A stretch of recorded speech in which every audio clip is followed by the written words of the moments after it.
Hey, welcome to Body Talk. Here with Sherry Russell, Hi. nurse practitioner. And today we've got a subject that should be very important to everyone. Absolutely. This does not discriminate. No, it touches every family, I think, that I know. They know someone or they have someone in their family, I'm sure, that is affected. And we're talking about drug and alcohol addiction in our area. And today we're going to have Tricia Gibson with us, who is Forensic Program Director for Drug and Alcohol with Woodland Centers, who have facilities in Jackson, Gallia, Meigs, and I believe they do some stuff in Benton County as well. But it definitely affects every family. So we're talking about everything from drugs to alcohol. Yes, and I think we're in the middle of such a huge epidemic currently. And this area is just prime for it. I think Scioto County has the #1 overdose rates in the state of Ohio, I believe, and I think Gallia and Jackson County are in the top Close. 5, 10, and through there somewhere. But it's rampant. It has been going on for years, but it has finally just came to the point where, communities just have to rally together, and everyone is trying to find ways to end this and treat this. And Because the main question I imagine everybody struggles with is the fact that I don't think you can arrest people away from it. You can't use law enforcement to stop it. You may be able to stop some of the supply or whatever, but as far as being addicted to something, it's not, making things illegal and arresting people is not going to do it. So what is it that will keep people from doing these sort of things? Harming themselves. I mean, you look on the internet and you see these people and before and after, and it's like, why would you do that to yourself? It does, and it takes over their lives. It destroys their lives. They don't care about their families. They don't care about their children. They don't care about their jobs.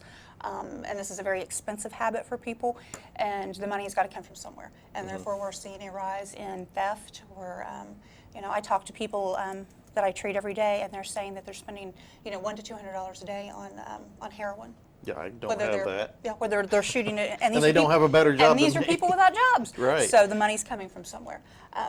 But those are some of the things we're exploring today. I wish we could come up with an answer. This is what you need to do. Yeah, this is what you need to do. It'd be great if there was a step-by-step thing. But it is a huge nationwide epidemic. And what some of the Nordic type countries are doing with it is they decriminalize it, make it legal, and then go in from that direction, with the needles and, trying to help them and then counsel them back from it. And it's a multifaceted approach, and it's going to take everyone working together.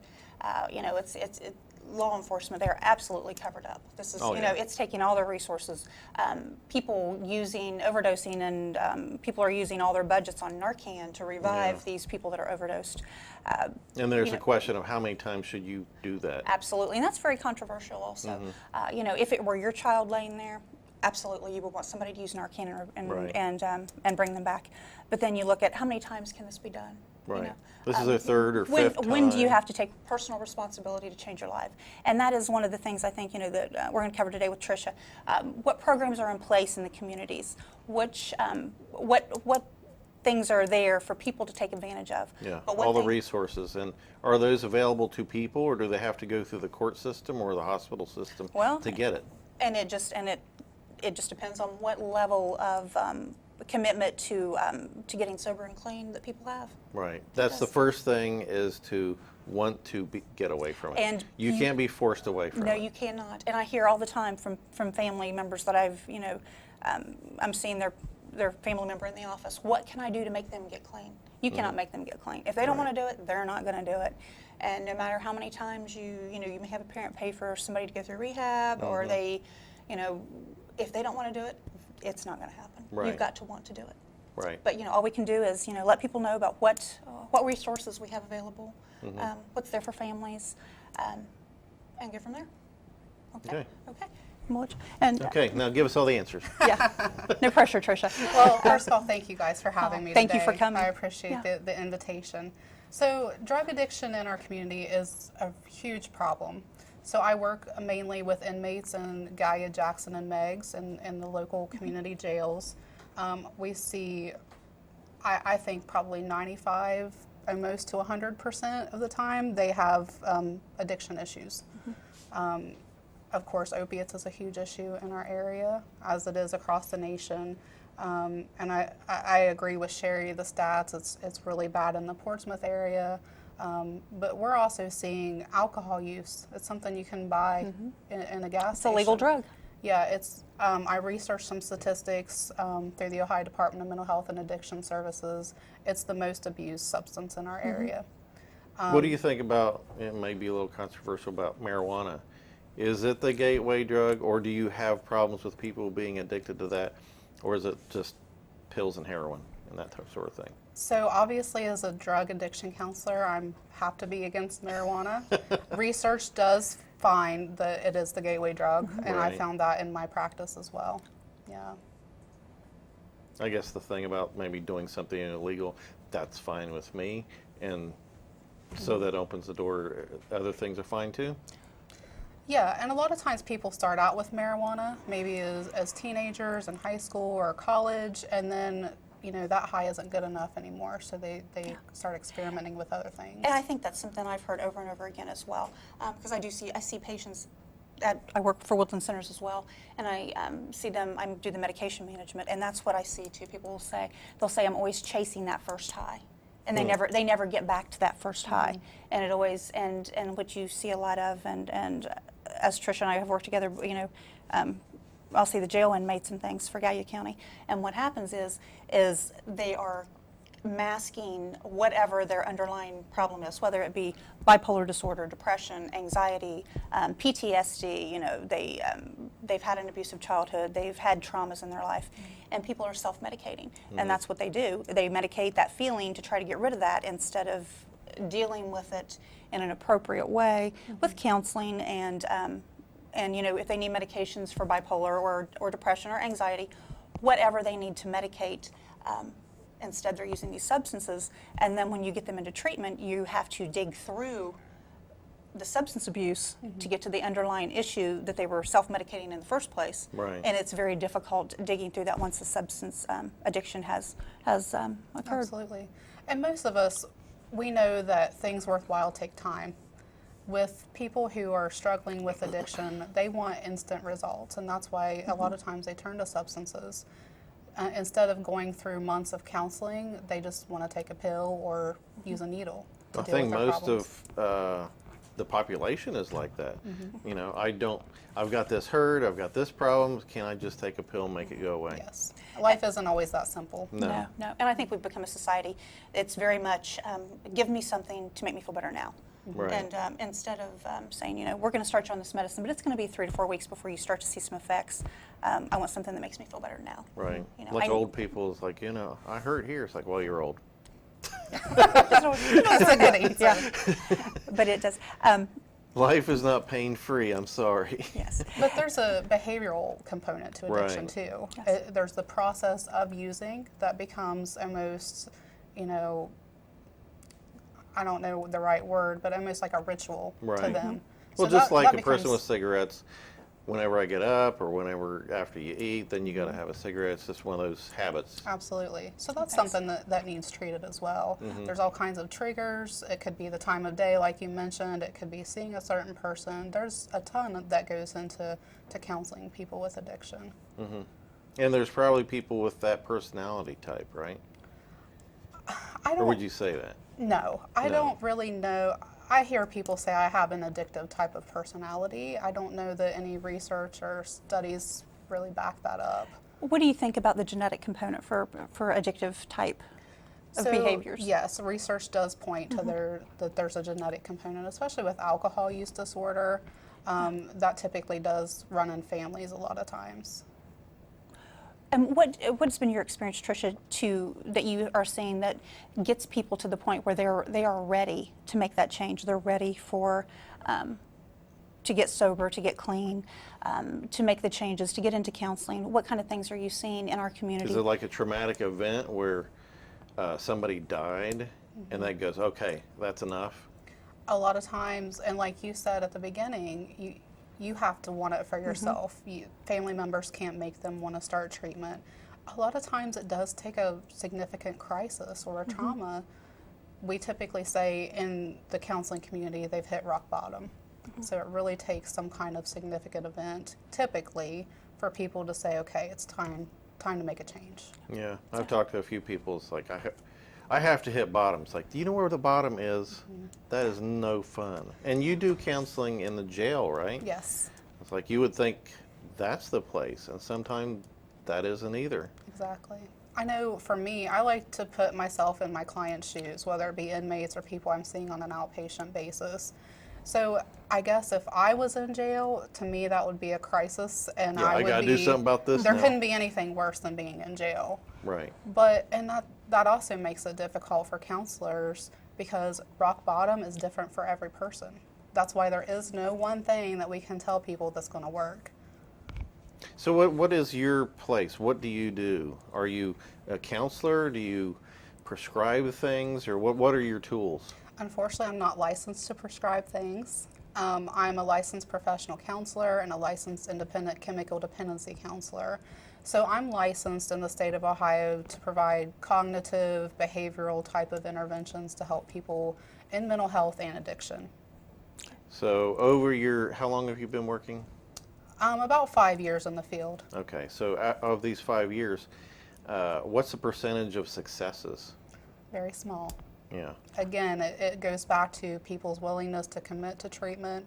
A lot of times they might come into treatment and not like our rules, decide that, they're just not ready. It could be various reasons. I think generally the national average of success is probably in the 20 to 30 mark across the board. What kind of resources do you find that we have in the area for families? I know that's a big concern. Families are very, very frustrated. We have grandparents raising grandchildren. We have people coming out of in and out of rehabs, in and out of families' lives. They'll disappear when they're not doing well, and then come back, and and everyone wants to see them do well, and they bring them in. But what kind of resources are available? Are you finding in our areas for families to give them the tools they need to deal with these people? Unfortunately, I think that that's been one of those gaps in the community. I am not aware of any resources in the community as far as families other than to participate in counseling process for themselves. Again, there's a lot of family dynamic issues that come into play with addiction.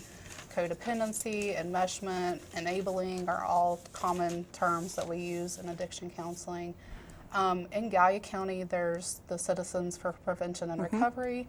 That they want to make that a community involved effort, and families of people in addiction, that would be a great place to start. Also, Woodlands is well prepared to deal with the counseling process involved in families of people who have addiction problems. But I think that is a good topic for the community, myself included, to begin talking about, because I think that, again, that's been a big gap in services. So family plays such a huge role. Absolutely. Social support is a big component of recovery. And if they're not supportive, and you go back home as an addict, and then they treat you in another way, that may just send you right back. Exactly. It can And that cause a probably relapse. happens more often than not. It does, Yeah. absolutely. So, I just forgot. It's- Why do you talk to people? Is it because they ask you to, or because the court or somebody is ordering you to, or that person to talk to you? Both. We have more success at Woodland Centers in our addiction program for people who are court ordered, just because the court really enforces their attendance. We do take walk-in self-referrals, and that's great that they're at a place that they're willing to accept it on their own. So both. I deal with courts and just general population that come in. In the jail, is that a mandatory thing? No, the jails, the inmates have a choice in whether or not they want to participate in treatment. Okay. And I think it's really nice that that our county jail, and I know we work with Jackson County Jail at Woodland Centers as well. And Meigs County as And well. Meigs County, that they are recognizing that these people are, they have broken the law, they are in jail, but there's also a mental health component to their treatment, and if that can be addressed, that they are more likely to be successful. Is that an or thing, whether you get treatment here or we send you farther up the road to a prison? In the jail system, no. Typically, there's no consequence for not participating in Okay. treatment. But I think Woodland Centers, mental health, addiction counseling, and law enforcement have come a long way together. Since the 1950s, we saw the deinstitutionalization movement where asylums around the state closed. So now jails and prisons are the new asylums, per se. So we're dealing with mental health crisis. We're dealing with addiction in the jails because that's where they typically end up. Right. So I'm really trying to educate law enforcement on the benefits of treatment. I've met with several area judges trying to incorporate treatment into plea agreements and sentencing. So I'm having really great success there. Good. And I think that is the key thing too, is bringing everybody together in the community.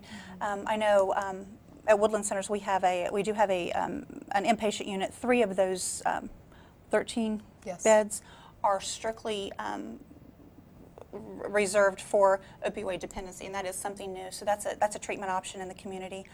There is a Cardinal rehab. They've got a place in Spring Valley, and it is a 14-bed male unit, I believe, and it is a 6-month program. Queen Treatment Center in Jackson is a women's-only program, and I think they have 6 or 8 beds. There's Ed's Place, also Right. somewhere up on the edge of Jackson County. So you say they have beds. What's the treatment? Do you stay there locked down for a certain amount of time, or what's the idea it of staying depends, there? I believe, don't you think, Tricia, on the program and how the program is set up and what its regulations are. Most of them are very structured. They offer counseling, very individualized to your diagnosis. They offer a lot of coping skills groups. You can get people clean if they're in a situation, whether it be jail or it be they're locked up somewhere or whatever. They're out of that But the environment thing is that triggers. you have to help them achieve the coping skills necessary to maintain that. So And when it's they hard go to tell back, somebody, say bye to all your friends that you've known, who Well, are the pushers. And that is, I think that's one thing you truly see. It's you can't go back into that environment and expect to maintain sobriety. And I think another thing that is a huge problem that we are seeing in this area, and I think Tricia will probably agree, we've discussed it in the past, Suboxone can be very controversial as well. I have heard people in the medical community say it's a great thing, it allows people to work and have a life. In the reality of the practice that I have seen is I have not found anybody that I've talked to, and people are very honest when you're talking to them in an office setting and you're treating them and you're trying to prescribe medications for them and determine what the problem is. And they'll tell you, I go to Columbus or wherever and get my Suboxone. It's incredibly expensive. But what you're finding is they're doing is they may use some of it, but the majority of the people, well, actually everybody I've talked to, say for example the Suboxone strips, they'll strip out part of it. They're using part of it enough to keep things the at an edge edge, off. and then they're selling the rest, and that is it's an income.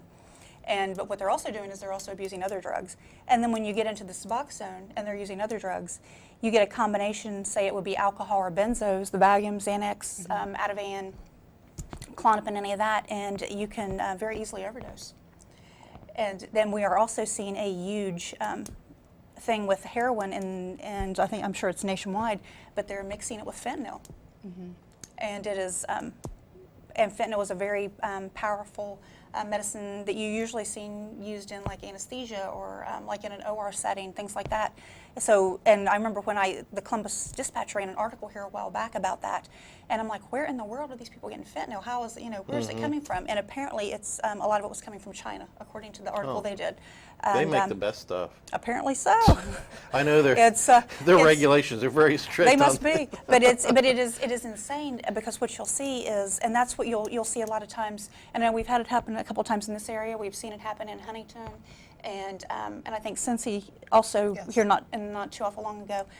They'll have like an ungodly amount of overdoses in just a few days, and I Because they think get a hold of a bad batch. well, and you know what's really sad? And I worked substance abuse. I worked with a lot of guys with substance abuse issues in the VA setting as well.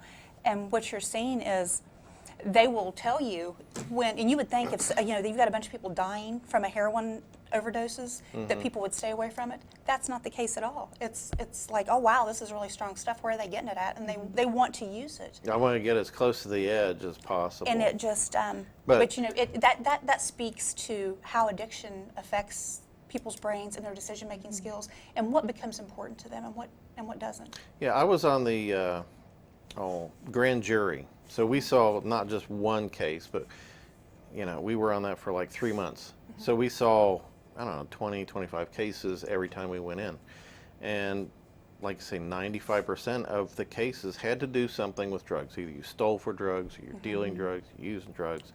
It was all about that. But one of the people on the jury said, what are these people thinking? Because a rational person not looking thinking. in goes, that doesn't make sense. Well, it changes your thought process. They Yes. don't think like we do. And that's why there's a disease model of addiction, because there's a huge physical component of how substances affect the brain. These are foreign substances to the human body we're not meant to have in our body, like heroin coming from Mexico or China. Who knows what's in that? So Not to mention what we know is in meth. exactly. You know, Who knows? who wants to put that stuff in you? Exactly. Well, and it is, the fact that, you can see these people and what it does to their bodies, and it's, why would anybody choose to do that? I think we're creating a whole generation of children that are going to be growing up without parents. We're just seeing so much with the overdoses and the deaths, and like I said, grandparents raising children in foster care. What kind of resources are you seeing available, Tricia, locally for children that are a result of this epidemic that we're having? Again, I think schools are doing a really good job. I know several treatment providers, Woodlands, Hopewell Health, are going into the schools to provide counseling to children. All the local schools, to my knowledge, also have school psychologists or school counselors that are always there to assist kids in processing and trying to develop coping skills. Being a kid in today's day and age is really tough. It is. It really is. It is. And I know from having been in some situations, not necessarily drugs, but different situations, when, it would be hard to self-identify, because when you have a life of this, you think everybody else is having that same thing. Exactly. If I'm having a happy life, then when you drive past the houses down the road, oh, everybody's happy, right? Or if you have a very troubled life, then you think, well, that's just the way it is. Everybody's doing it. Absolutely. That was one thing that was hard for me when I first became a counselor. I had to come to the hard realization, not everyone thinks like I do. Right. So that's kind of something to keep in the front of your mind, or, when you're out in your daily activities, think, like, who could I reach out to today? Absolutely, and I think it's important too to, talk to your children. They are going to school with kids, and they may have no idea what's going on in their world. They may not realize that the kid that's coming to school with dirty clothes on and that other kids are making fun of, that they don't have any water, that they don't have electric, that there's not food in the house. So I think it's important that we start young talking to our children, and that kind of crosses over, and we talked earlier about the bullying thing as well. But if your child is living in a home where they have all their needs being met, they don't understand what that means to other children. Right. Exactly. So yeah, just reach out. There's help available. Talk to the school, your teachers, principals, social workers at the school. There's a lot of resources for children in the area. And I would imagine if you're a teacher, then it's your responsibility, if you hear something, that you have to point them in that direction. Absolutely, and I would really, honestly, I would really hate to be a children's services worker, and thank goodness for them, but that would just be a tough field to be into, dealing with these children that did not choose to be put in this situation. Right, and trying to break that cycle. Absolutely, and that's where treatment is so imperative. Is it's got to stop somewhere but where does it stop, and how do we make it stop? And like so, we talked for you can't make anybody do anything, but give them the resources, give their families the resources, put the things in place that when they're ready for help, they will make that choice to do that. And that's a good point, because there's a social learning theory component to addiction too. So kids brought up in the home where addiction is common, that's normal to them. Right. So then they grow up and continue that cycle. So we Absolutely. definitely want to break that cycle. Or there's abuse in the home as a result of it, and now they're medicating because of that. Exactly. Yeah. And that's what I think I've seen in practice, is that people always have a reason for starting to use. It was, I was depressed, I was anxious, I was abused, and those are all horrible things to have dealt with. But, and that's the thing, is giving people those skills they need, those coping skills they need to find alternative ways to deal with it that are more healthy and that are not going to create these addictions and continue the cycle. It's a tough one. The answers are not Yes. plain and easy, and could be lots of different things. Yeah. It is, but It's a very individualized issue, so. Okay, well, thanks for watching. Hope you may have found some resources you didn't know about, and we'll see you next month on Body Thank you. Talk.